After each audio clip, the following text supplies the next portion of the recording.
Uh, let's see. Better start recording PS1 comparison footage used when Reignited comes out. It's only a month away after all, so... Fuck. So, the Spyro Reignited trilogy got delayed until November, which means I'm gonna have to wait to piss off the furries and 12-year-olds who are angry about the color of a fictional dragon.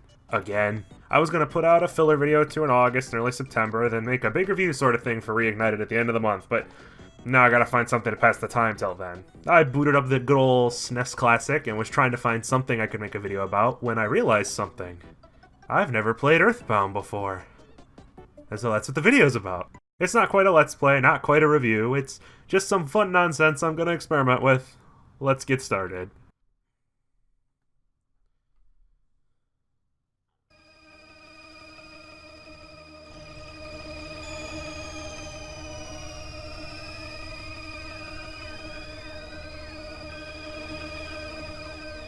Right from the get-go, the game begins very interestingly. The opening cutscene leading us to believe that this game will take place in some sort of post-apocalyptic alien invasion scenario.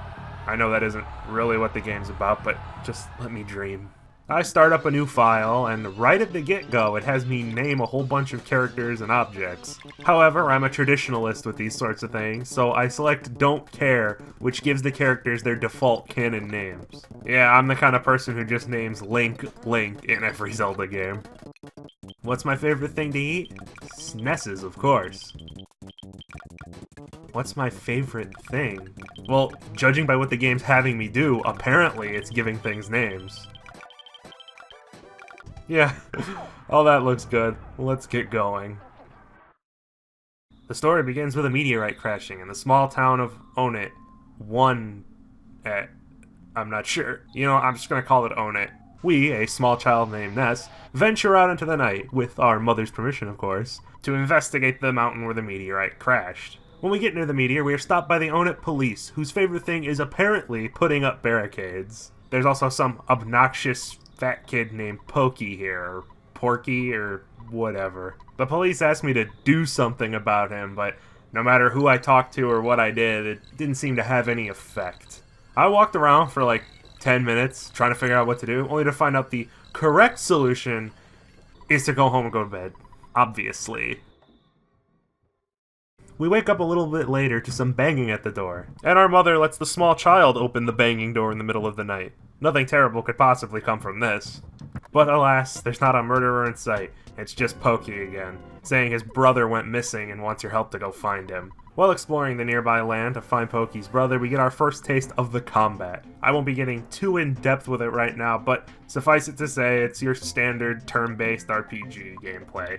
One thing I will point out is that I appreciate how the encounters are like a Tales of game, where you can visually see the monsters walking about rather than random encounters out of nowhere. The only problem is this is pointless because all the paths are incredibly narrow and the enemies are about twice your speed. So while you can use this to prepare yourself for the next battle with items or something, you can't actually seem to avoid them. We find Pokey's brother on top of a mountain next to the meteorite, from which a bee, who isn't actually a bee, named Buzz Buzz, has come from 10 years in the future. He tells Ness how his future was destroyed by an evil creature called Gygus, and him and 3 other children are destined to save the world. Ness, of course, doesn't ask any questions and just starts heading on back home, when you're attacked by a starman who was waiting in the sky. That joke is so clever and original, ooh-wee. I bet no one's ever made that one before. You don't do much damage to him, but the small not bee thing absolutely destroys him. So you go home for a minute and find out your mom made you some SNESes.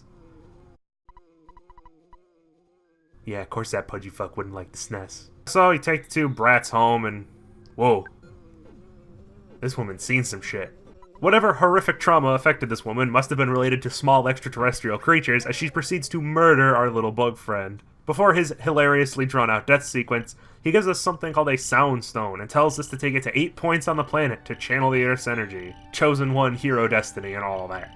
So you set out on your quest, beginning with Onit's energy point. You walk around town and quickly come to the realization that this town is actually some escape from New York hellhole, because everyone you speak to talks about how the police are overworked, gang violence is destroying the town, and they're gonna move somewhere else before they're killed. I'm not kidding, this is actually what's happening. I can't...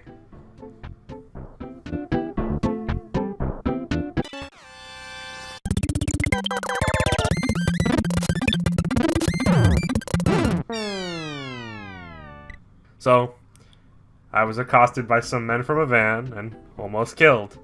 I'm starting to understand the crime thing everyone's talking about. So now that I, a small child, am now traumatized for life thanks to a vaguely racist caricature that actually turned out to be a Teletubby and young Tony Hawk, I think it's only fitting that I head to the police, so I can borrow a gun and blow my prepubescent brains out. But of course, they're too busy to talk to me.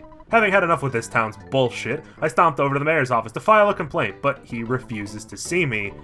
That is until I solve the city's gang violence problem. Yeah, okay. I attempt to do so, and am quickly murdered by yet more Teletubbies, waking up next to a phone back at my house. This is something I'll give Earthbound that most RPGs don't have. The ability to simply go back if you die. In most RPGs, especially at the time this game released, if you died, you didn't just have to go back to your last save point.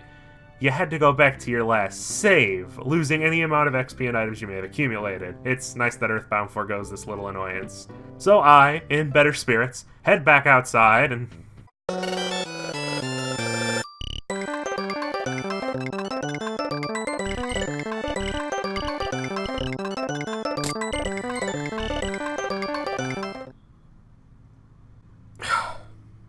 Whatever.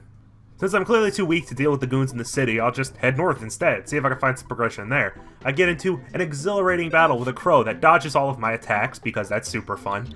Then I notice that the door to the giant step, my current objective, is locked, meaning I have no choice but to go back and grind so I can defeat the gang members and own it. I did that for a bit, then entered the arcade, managed to defeat 2 or 3 of the gangsters, and went out back to beat their leader, Frank.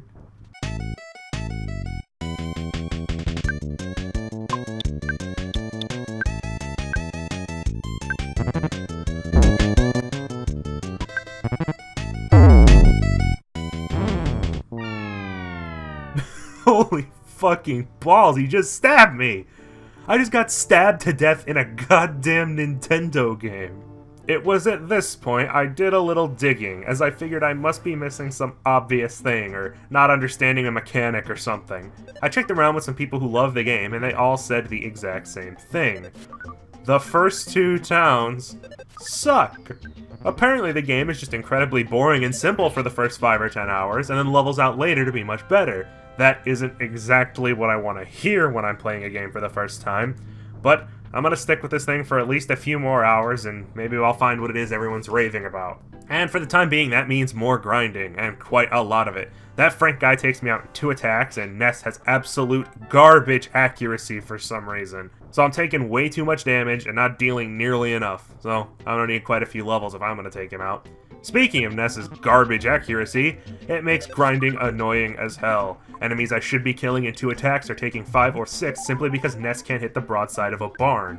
That doesn't sound like much, but when you have to kill dozens of enemies, it starts to add up. I took a break from grinding to check around the town and see if I could buy some armor or weapons that would boost my stats, but couldn't find anything that would be the child equivalent of an armor or weapon shop, like probably a clothing outlet or a toy store or something. I went to the drugstore to buy some healing items, only to be met with this menu. Of course you can't buy healing items at the drugstore. That's where you buy baseball bats and yo-yos. Why didn't I look here in the first place? Once I bought equipment, I effortlessly defeated Frank in like 2 attacks, and though I was taken off guard by him summoning a tank monster right afterwards, I got a lucky critical and quickly defeated it as well. This evil gang leader suddenly does a 180 and commends me on my work. He even tells me how to open the door to the giant step. Isn't that nice of him? So I grabbed the key from the lazy mayor, but I obviously want to heal first, as I just fought a boss. So I head back home for some delicious home-cooked snacks, and I realize that, my god, does it take a while to get anywhere in this game. I need a bike or running shoes or something. I have a feeling this could get irritating on bigger maps really quickly. I use the key to open the northern shack, which leads to a cave where I'm repeatedly annoyed by groups of quick, hard-to-see slugs that die in 1 hit. So what's the friggin' point? Just to be in the way? Fantastic. Hey, I unlocked a new PSI ability. Let's see what... Oh, is it because I put naming as my favorite thing at the start of the game? That's cute. Though it does make me question what this stat could possibly do.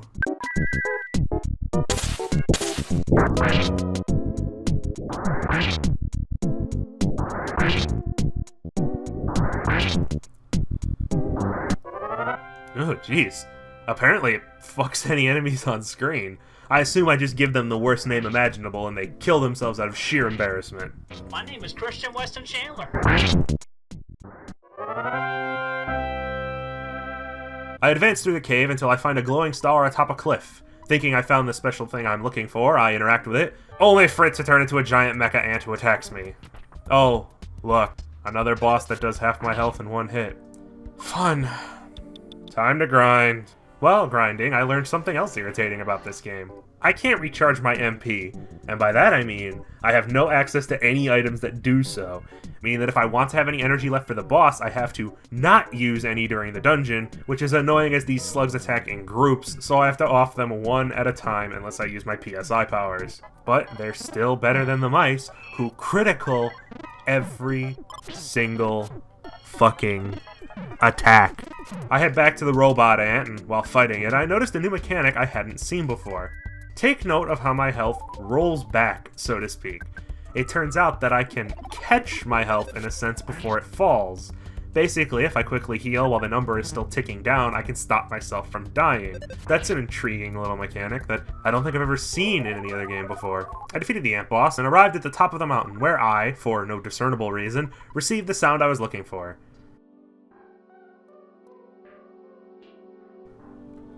I also think Ness is hallucinating, so we should probably get him home as soon as possible. Back in town, the police get pissed at me for going to an area with such a clear keep out sign, and politely ask me to come to the station. Of course I listen, and once I get there, the officer kindly escorts me to a shady back room filled with a bunch of grown men waiting for me in a circle. Man, first I get shanked in a back alley and now this. I thought this was a kid's game. In reality, these guys want to fight to know if I'm tough enough to head to the next town, so I have to fight all of them in a row, which is no real problem. Whether that speaks to Ness's ability or the incompetence of police is up for debate. With the roadblock removed and the first song in tow, I head off to the town of Tucson to find the next step in my destiny. Wait a minute, Tucson? Like, oh, fuck off.